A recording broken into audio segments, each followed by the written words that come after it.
कार्तिक महात्म 20वां अध्याय। दीपावली की रात्रि को घर सजाने, दीप मालिका जलाने और महालक्ष्मी पूजन के बारे में विस्तार पूर्वक बतलाते हुए नारद जी ने कहा, हे राजा पृथु, कार्तिक कृष्णा अमावस्या को दीप मालिका करने से दरिद्रता का विनाश होकर संपन्नता आती है। इस संबंध में एक इतिहास सुनाता हूँ, ध्यान पूर्वक सुनो।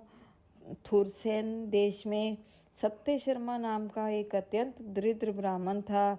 उसके मन में एकमात्र यही कामना थी कि यदि मेरे पास धन हो तो मैं उसे यज्ञ, दान, पूजा पाठ आदि कार्यों में व्यय करूं।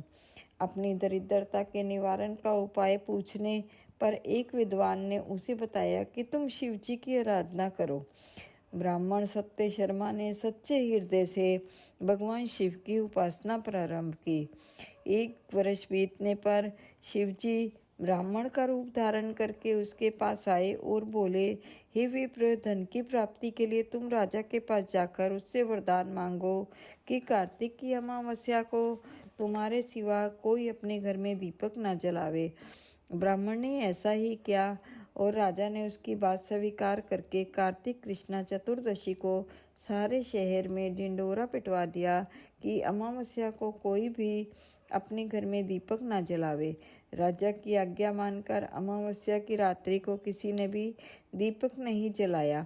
जब रात को लक्ष्मी जी नगर में आई तो देखा कि समस्त नगर में अंधेरा है, मगर एक ब्राह्मण का घर खूब सजा हुआ है और दीपमाला से जगमग हो रहा है। लक्ष्मी जी प्रसन्न होकर उस घर में प्रवेश करने लगी। लक्ष्मी जी को अपने घर में प्रवेश करते देख सत्य शर्मा मार्ग रोककर खड़ा हो गया और कहने लगा, हे भद्रे, तुम्हारे पति अति कठोर है और तुम अत्यंत चंचल हो, अतः हमारे घर में प्रवेश मत करो। तब लक्ष्मी जी ने उत्तर दिया, भगवान के शयन के समय में आई हूँ, इस कारण निश्चय ही तुम्हारे घर में निवास करूंगी। ये सुनकर ब्राह्मण ने कहा, यदि आप इस बात की शपथ लो कि मेरी 3 पीढ़ियों तक इस घर में स्थायी निवास करोगी, तब इस घर में प्रवेश कर सकती हो। लक्ष्मी जी ने कहा, यदि तुम विधि पूर्वक मेरा पूजन करते रहोगे तो निश्चय ही मैं तुम्हारे घर में वास करूंगी। ये सुनकर ब्राह्मण ने पूछा कि मैं किस विधि से आपका पूजन करूं? आप मुझे पूरा विधि विधान बतलाइए।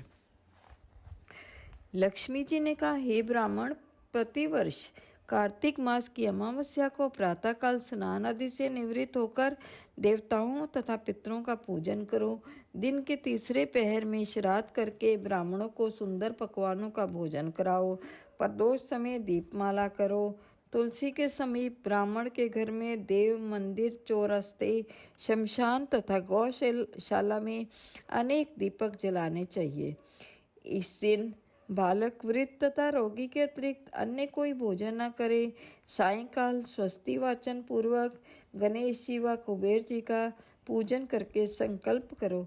तत्पश्चात लक्ष्मी जी का पूजन करो और कहो, कमल के आसन पर स्थित कमल के फूलों की माला धारण करने वाली, कमल जैसे नेत्र, गंभीर नाभि, स्तन के भार से नम्र सुंदर वस्त्रधारी, देवताओं के हाथियों द्वारा मणि युक्त घड़ों से स्नान करने वाली, हाथ में कमल पुष्प लिए ऐसी लक्ष्मी मेरे घर में निवास करे।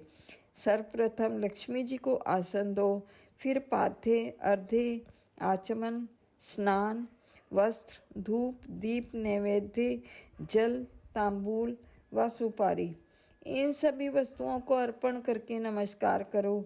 दीप जलाओ और समस्त रात्रि भगवान का कीर्तन करो।